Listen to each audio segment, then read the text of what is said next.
Ito ang 10 pinakamahal na wedding gowns sa buong Pilipinas. These gowns are the epitome ng luxury at elegance. Siguradong mapapasana all kayo. Wow. Number 10, Dr. Vicky Bello. Eto, imagine ha, it took 1,000 hours at 50 artisans para gawin ang masterpiece na ito. Ang kanyang blush pink couture gown by Michael Cinco ay nagkakahalaga ng 900,000 pesos. Sa number 9, andyan si Aramina with her Leo Almodal gown worth 1 million pesos. Full of Swarovski crystals ito, mula bodice hanggang sheer sleeves. Aramina was sight to behold habang naglalakad papunta sa altar. Ikaw ba naman ang makapag-asawa ng undersecretary, no? Number 8, Solen Yusuf. Yung lace gown niya ay gawa ng Israel-based designer na si Lihi Hod at nagkakahalaga ito ng 1.2 million pesos. Pinakasalan ni Solen ang kanyang Argentinian Prince Charming na si Nico Bolsico sa France. Sabi nga nung designer ni Solen, siya na daw yung most beautiful bride na tinahian niya.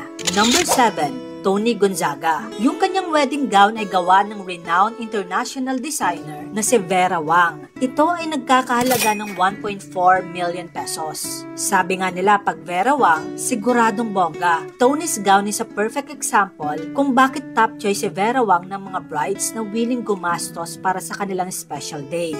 Number 6, Camille Prats. Camille's beautiful wedding gown is made by Patricia Santos. Nagkakahalaga ito ng 1.5 million pesos. Ginamit niya ito sa kanyang garden wedding sa Naomi Sanctuary Resort sa Batangas.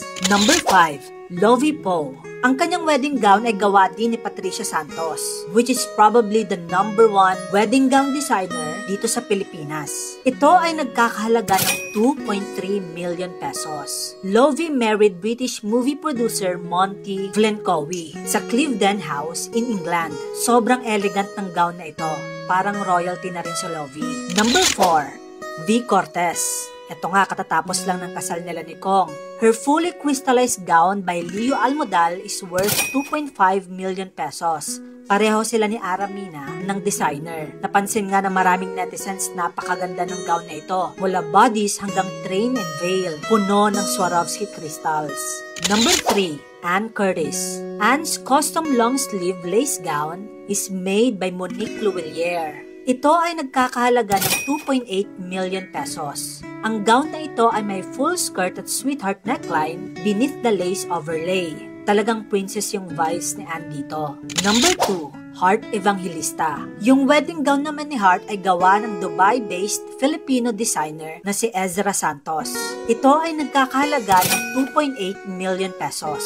Take note ha, si Ezra Santos na may humble beginning sa Manila ay ngayon designer na rin ng mga Hollywood A-lister celebrities gaya ni Lady Gaga. Heart's gown is truly a work of art. Bago natin i-reveal ang ating number 1, kung gusto mo ng mga ganitong klase pang content, i-follow mo na ako. Tara, tuloy natin. Number 1, Marian Rivera.